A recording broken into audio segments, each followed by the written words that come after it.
Приветствую всех на канале Магия Песка.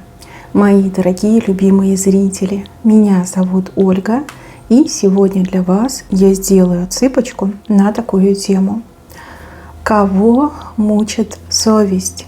Кто хочет извиниться, попросить прощения у вас? Кому необходимо ваше прощение?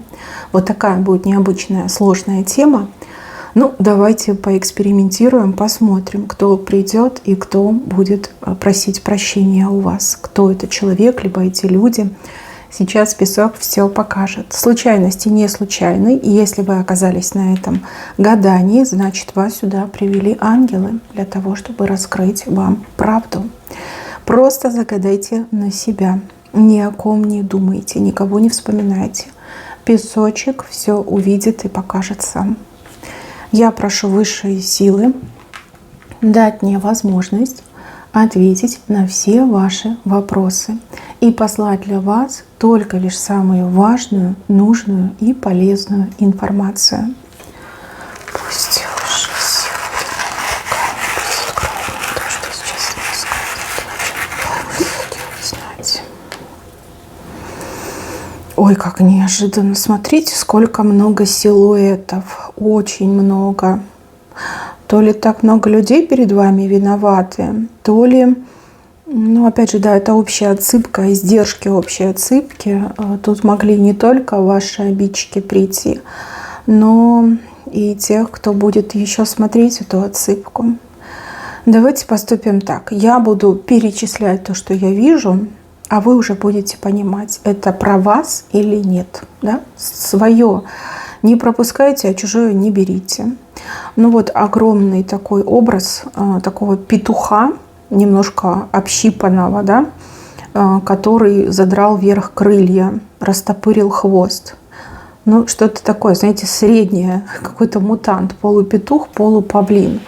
То есть это говорит о том, что человек задиристый, по характеру скверный, хулиган, прям такой, знаете, любит самоутверждаться за счет слабых, либо за счет тех, кто его любит, кто не сможет ему перечить.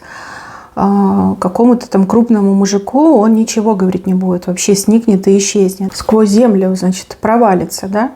С большими крупными мужиками он максимально любезен и деликатен. А если это женщина, а если это ребенок, то тут Остапа несет, и несет очень сильно, во все стороны бросает. И также этот образ говорит о том, что человек очень сильно в себя влюблен, да, вот прям эгоист, негде пробы ставить. Всегда и во всем он прав. Его слово главное, оно же и последнее. Он самый лучший, самый крутой, самый красивый, самый деловой. Это там, знаете, звезды по всему телу, да, разбросаны. Человек...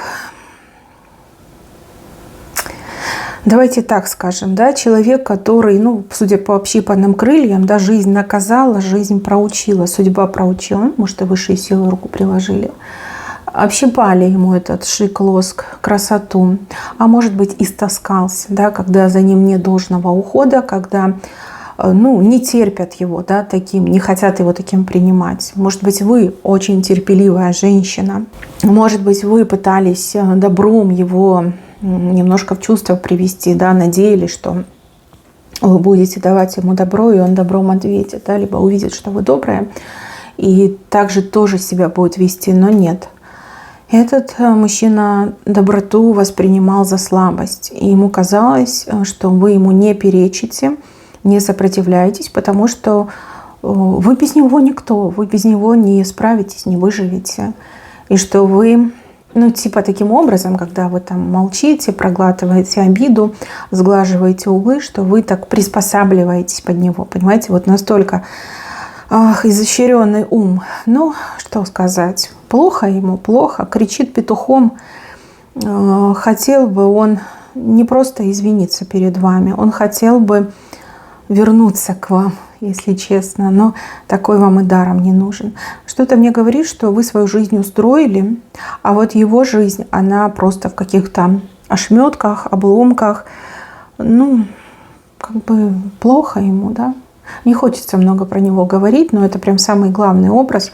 ему плохо, вы к нему спиной стоите. И еще вижу, что ряд людей тоже к нему спиной стал. То есть он потерял всех. Всех, с кем общался, всех, с кем у него была связь. И тут даже свои могли от него отказаться. Ну, я имею в виду там родственники. Ну, либо родственники могли уйти в мир иной. И еще, мои хорошие, ну, не у всех это отыграется, но, возможно, этот человек, он и где-то был, да, в местах не столь отдаленных, там, где прямо его жизни научили. Ну, башня перевернулась сама, да, у кого-то сиделец еще. Либо сидит, либо сидел, ну, тоже ничего хорошего, да. Я не могу сказать, что он прям кардинально изменился. Нет, как был петухом, так и остался. Но оглядываясь на свой пережитый опыт жизни, да, он понимает, что вы как единственное светлое и доброе, да, что было в его жизни. А хочется покоя, хочется хоть немножко передышки от этих всех проблем и испытаний. Ну, не знаю, стоит ли такого прощать. Я бы, наверное, не простила.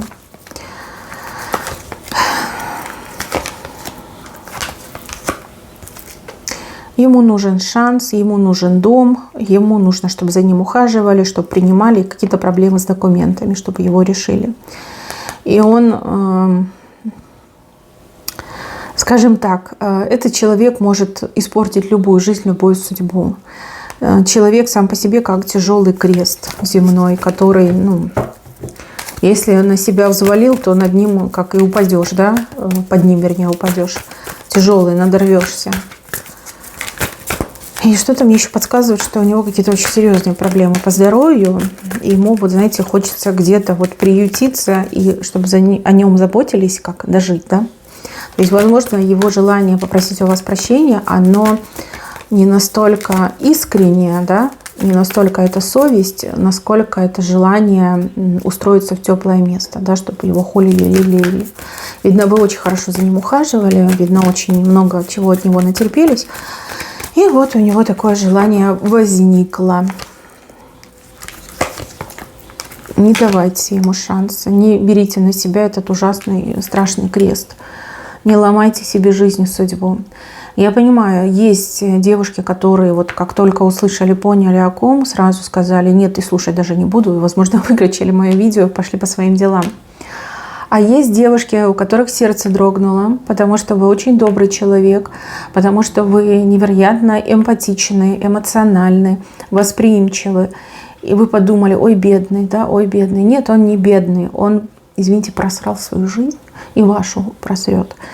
Я редко такие слова употребляю, но тут такие слова просятся, да, что лучше мне самой выключить запись и закончить это видео. Хочется, знаете, прям так материться, не останавливаясь, да, в сторону этого человека. Еще хочется ему прям пожелать того, чего он заслужил. Дело, конечно, ваше, но поскольку петух кричит, значит, скоро вы о нем узнаете, либо он лично объявится, появится. Это может быть и не только лично, да, это может быть письмо, СМС, звонок.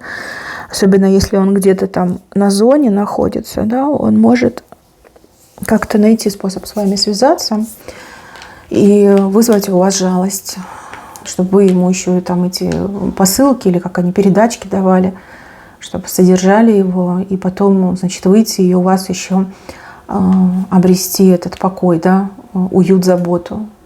Ну что, тяни меня, да, я тяжелый черный крест, тяни меня всю жизнь, а я буду тебя обижать, и я буду об тебя ноги вытирать.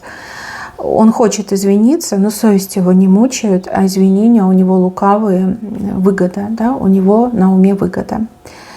И еще, мои хорошие, это очень болезненно прозвучит, и, возможно, это предсказание, да, адресовано какой-то конкретной девушке и связано с ее то ли братом, то ли отцом. Ну, вот как кровь, да, общая кровь, кровное родство. Человек, который, вот если отец, да, мог оставить вас в детстве, и вы еле выживали со своей мамой, там тянулись как могли, а он, ну, кутил, гулял, на широкую ногу жил, там даже конфетки от него не видели. А теперь, когда ему стало плохо, он стал старым, больным, никому не нужным, вот он и вспомнил, что у него вот дочь где-то есть, да, и ну, куда свои старые дряхлые кости пристроить? Ну, конечно, к доброй доченьке, да, которой там за всю жизнь ничем не помог. А теперь давай, значит, ты же добрая, да, ты же христианка, либо ты же верующая, ты же дочь моя, ты же кровь моя, да, давай теперь тяни меня, лечи меня, старого деда, пердеда. Я еще, как бы, да, пристроюсь. А у кого-то брат такой, да, брат, которого, возможно, вы сами растили, либо, ну, скажем так, вкладывались в него, тянули как могли, помогали, например, там, родителям его растить, да, где-то уступали очень часто. Почему-то мне идет, вот как девушка сама растит своего брата, переживает, там, не знаю, старшая сестра, я так понимаю. Да даже если и не старшая, есть такие младшие, которые не хуже, чем старшие, помогают, либо ухаживают. Да, брат мог очень некрасиво поступить, особенно там в распределении ресурсов. Мог и родителей накрутить, либо и родителей мог обобрать, и сестру мог обобрать. Ну, допрыгался, да, полупавлин, полупетух. И человек, оказавшись на краю пропасти, да, лишившись всего и вся, проиграв все и вся, вспоминает о вас и хочет решить свои проблемы за ваш счет. Но, мои хорошие, возможно, да, вы пришли на это видео только лишь для того, чтобы получить это предупреждение, что он где-то рядом. Его извинения будут неискренними, хотя их будет много, он умеет, ну, если ставит цели, да, он умеет достигнуть цели, то есть там начнет вспоминать, ностальгировать и может вас этим подкупить. Но человек неискренний, вот. То есть не верь ему, потому что он неискренне извиняется, неискренне будет просить прощения. Ему просто нужно где-то устроить свою жизнь, да, либо чтобы кто-то ему помогал, там, не знаю, денег давал, передачки посылал, либо у себя прописал, там, не знаю, вылечил его, да, вот такое желание, отвратительное желание. Нет, желание само по себе, конечно, не отвратительное, а человек отвратительный, да, у которого это желание. Но вот как-то так. Дальше, второй персонаж, у него что, пузо какое-то, живот, не знаю. Живот у него, пузатый мужчина. Кстати, для мужчин, если выходит пузо, то у человека деньги есть. Да? У человека есть деньги, достаток есть. Мужчина из вашего прошлого, мужчина, который... Ну вот деньги, да, для него важны были деньги, и он хотел денег.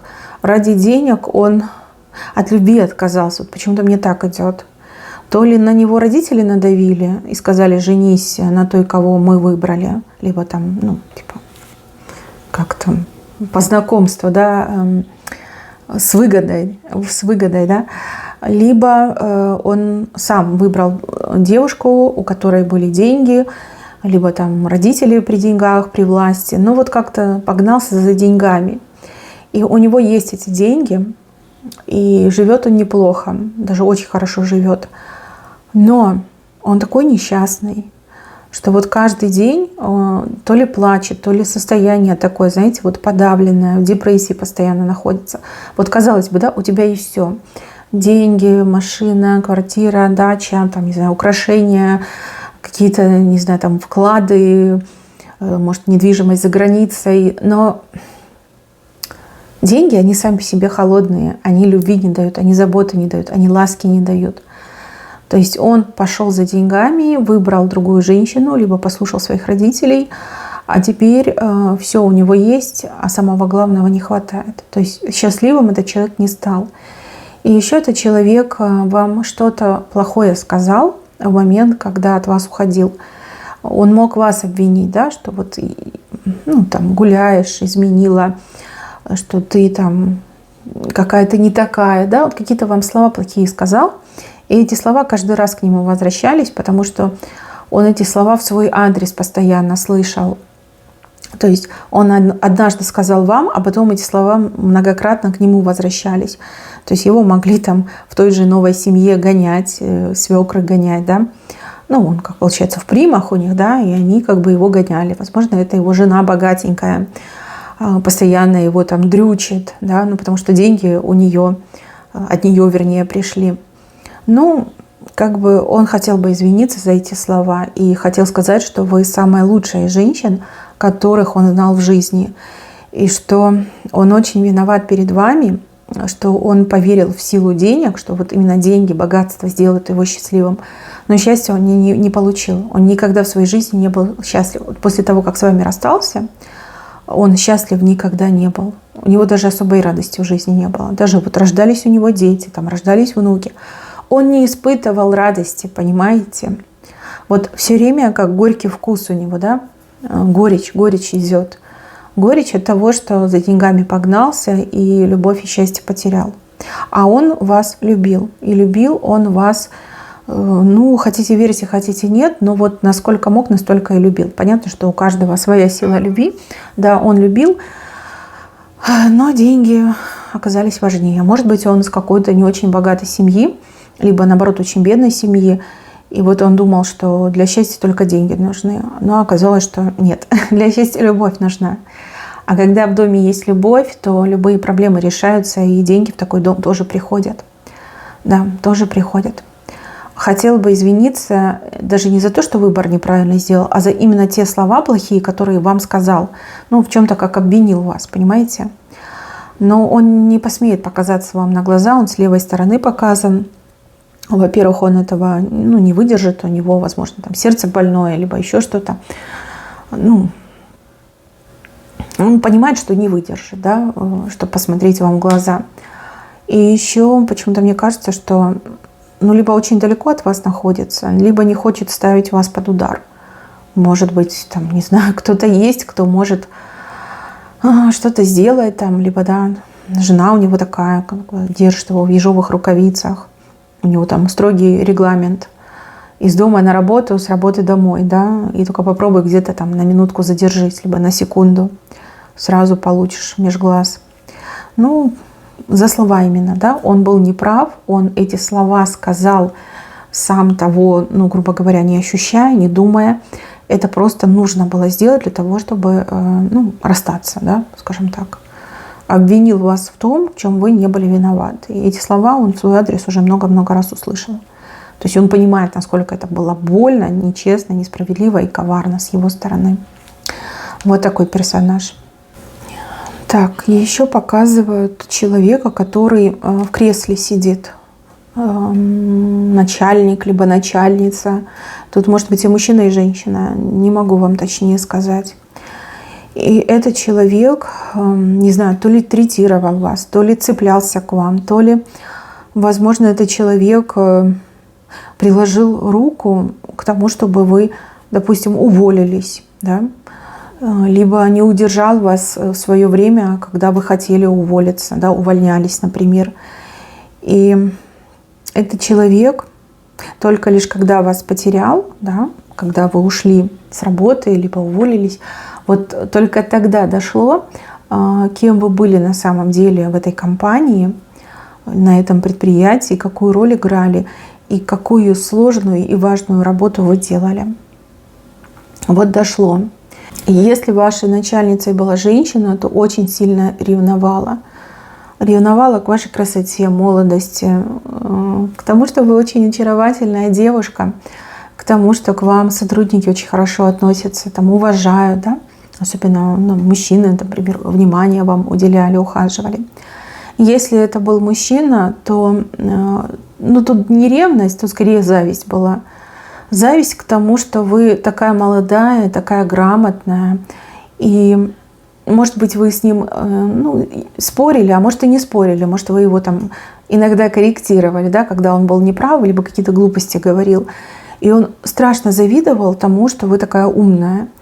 И ему было максимально некомфортно, да, что вот женщина, да, которая, во-первых, женщина, да, умнее, чем он, во-вторых, более профессиональный и грамотный сотрудник, да, более знающая, более вовлеченная в процесс, разбирающаяся в процессе. То есть, да, это была зависть.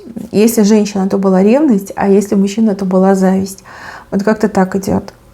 И человек всегда себе говорил так, что надо было потерпеть, да, потому что ваш уход вызвал череду каких-то больших неприятностей в компании. И ну вот вы ушли, и другого такого человека не нашли, не взяли за все время, да, не взяли, не нашли. И вот этот ваш начальник, либо начальница, ну, совесть мучает, да, действительно мучает, потому что суждение было ошибочным, эмоции были скверными, и только лишь после того, как вы ушли с работы, все стало понятно и ясно, что вы, ну да, незаменимы. Говорят, незаменимых нет, но на самом деле есть. И вы этот человек, да, незаменимый человек. То есть пожалели очень сильно. И если бы вдруг появилась такая возможность, я думаю, что человек бы, ну, извинился бы от чистого сердца, да, потому что осознание пришло, да, что это были мои страхи, это были мои эмоции, которые никакого отношения не имеют к работе. И ну, что это такое, да, из-за того, что я ревную, я теряю самого лучшего сотрудника, либо из-за того, что я завидую, я теряю лучшего сотрудника, да, человек осознал, что был неправ, да, что была неправа. Ну вот как-то так показано. Так, а здесь очень похоже на маму, либо, может, даже на бабушку. В детстве, в молодости. Вы знаете, как-то мне идет, что с вами как-то незаслуженно обращались. Ну, допустим, вот в семье 2 детей, там, 2 дочери, либо дочь и сын. И вы были той дочерью, с которой постоянно очень строго спрашивали. То есть вы всегда были обязаны и должны. А второй ребенок, брат либо сестра, это прям как пуп земли, да? Нужно было плинки сдувать. Вы должны, а тот ребенок должен все получать. Вы всем должны, а ребенок ото всех должен все получать. И это как-то, ну, абсолютно неправильно. И ваша, например, мама либо бабушка прекрасно это осознавали, но делали вид, что так и должно быть по одной простой причине. Вот какое объяснение, да, у вашей мамы либо у бабушки. Что вы, дескать, девушка сильная, умная, волевая, характерная, вот всего добьетесь сами. А вот ваш брат либо сестра, они типа, ну, какие-то такие немножечко не от мира сего, там слабенькие, хиленькие, недостаточно, скажем так,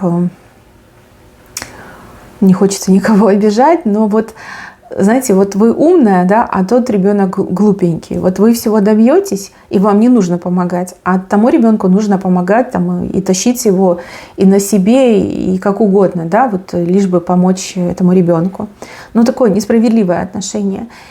И бабушка либо мама всегда себя утешали, что, ну, да, типа, я помогаю слабому, да, это неправильно, но как бы материнское сердце, как бы оно чувствует так.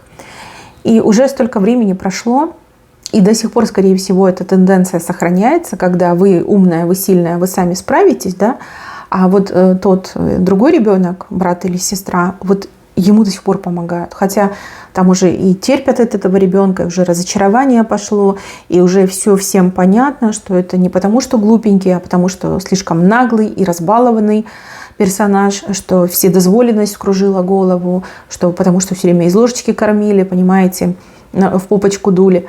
И вот выросло чудовище. Вы, да, вы сильная, умная, всего добились, а там чудовище выросло. И вырастила его мама либо бабушка. В ущерб вам, кстати, да, в ущерб. Несправедливое было отношение, и несправедливое у кого-то до сих пор. И вот сердце материнское, оно хочет извиниться, оно очень хочет, оно понимает, что неправильно поступает. А вот почему-то разум отказывается это делать. Все время какие-то объяснения, да, человек, мама сидит такая, да, и сама себе объяснения придумывает.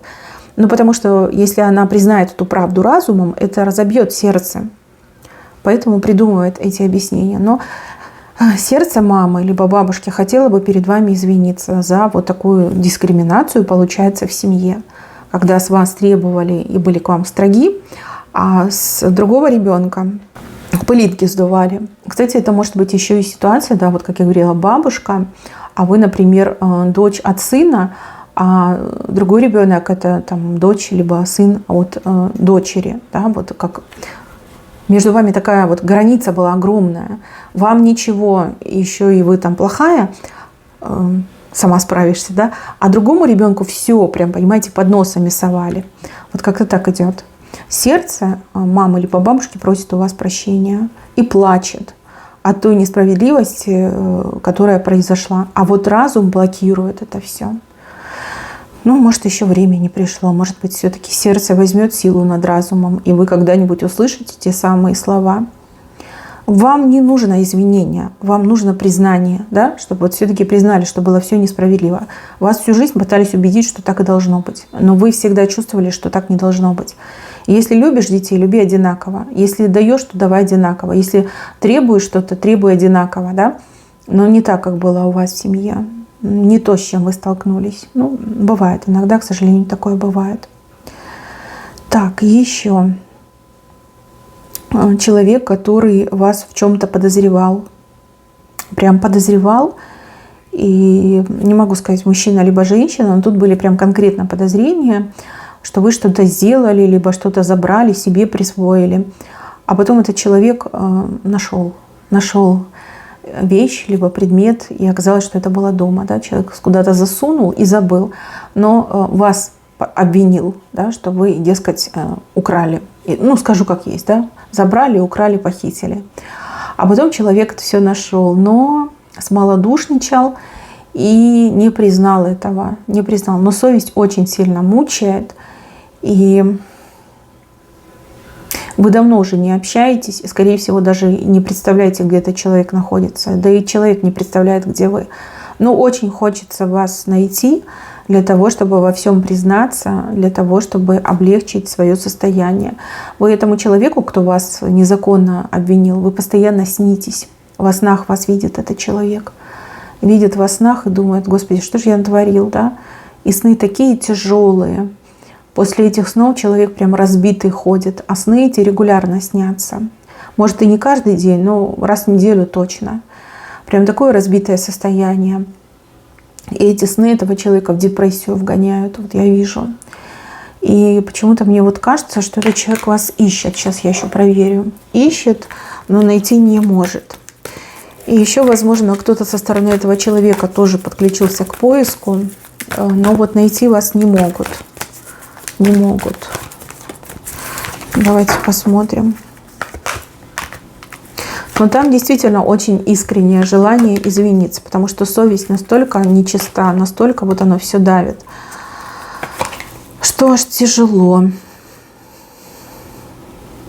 Ну, будет шанс у этого человека с вами поговорить. И этот человек даже готов будет от вас какое-то наказание понести, либо какую-то компенсацию вам дать. Скажет: хочешь, я не знаю, ударь меня, хочешь, там, обзывай меня, хочешь, я на весь мир там прокричу, что я зря тебя подозревала, что ты ни в чем не виновата. Вот как, знаете, запоздало это извинение. Вот идет, что будет возможность. Все-таки, может, даже если не лично, то по телефону вы точно сможете переговорить, ну, либо в мессенджере. Так, еще... Подругу чью-то показывают. Подруга, собачка, смотрите, какая, лапку к вам тянет. Подруга, которая вас, судя по всему, либо предала, либо какую-то тайну вашу выдала. Ну, проговорилась, да, проговорилась. С подругой этой вы в доверительных отношениях. Кстати, может, вы и поссорились из-за этого, да? А может быть, и не ссорились, может, вы даже не подозреваете. Вы знаете, что кто-то про вас лишнее взболтнул, но не понимаете, кто. Может, даже на кого-то другого думаете. Даже, может, с ней советуетесь и думаете: кто мог меня предать, кто мог про меня рассказать. А это сделала ваша подруга. И, скорее всего, знаете, то ли пьяная была, то ли на эмоциях. Может, разозлилась на вас, такая думает: вот сейчас я тебя... предам, да, сейчас я про тебя все расскажу. А может, выпила, да, язык развязался, и все. Слово не воробей, вылетело не впоймаешь, да. И хочется ей признаться, и не может, понимаете? И хочется, и не может. Но знаете, как показано, вы все равно правду узнаете. Не от нее, так от кого-то другого, от того, кто был свидетелем, как она про вас гадости говорила, да, либо предавала вас. А у кого-то может отыграться, что вы знаете, что ваша подруга, вы с ней поссорились, и ей горько от того, что она вас потеряла, потому что такой другой подруги ей уже никогда не найти. Вот просто не найти. Вы так много ей давали, вы так много ей помогали, вы ее понимали, вы ее поддерживали, вы всегда были рядом. А теперь, какие-то женщины есть как подружки, но они все какие-то пустые матрешки, да. Ничего такого теплого, родного, близкого нет. Вот как-то так показали. Так, и еще, мои хорошие. Вот у кого-то идет, что буквально со дня на день какой-то человек перед вами извинится. Либо попросит у вас прощения с правой стороны. Этот человек, возможно, вас и не обидел, но человеку почему-то кажется, что он вас обидел. И поэтому человек будет перед вами извиняться, чем очень вас удивит и растрогает, если честно. Может быть, это ваш мужчина, допустим, который там где-то провинился, либо видит, что вы расстроенная, уставшая, и думает, что ой, точно она на меня злится. Может, я что-то не так сделал, не так сказал, не так посмотрел, не тот подарок купил, не те цветы принес. В общем, будет извиняться. У кого-то, возможно, на работе кто-то из коллег, у кого-то еще кто-то. Не могу вам, к сожалению, точно сказать, но вот вижу, что буквально со дня на день у вас кто-то попросит прощения, перед вами извиниться. И это будет неожиданно, и вы скажете, да как, я же не обиделась, вообще с чего бы это? А человек скажет, пусть будет, да, ты знаешь, что если что, я готов извиниться, и что надо сделать, искупить свою вину, ты мне дорога, мне важно быть с тобой в хороших отношениях, либо мне важно, чтобы наша любовь продолжалась, да, чтобы мы с тобой не ссорились. Вот это будет очень приятно. Мои хорошие, на этом все. Берегите себя. Всем спасибо за внимание. Всем пока-пока.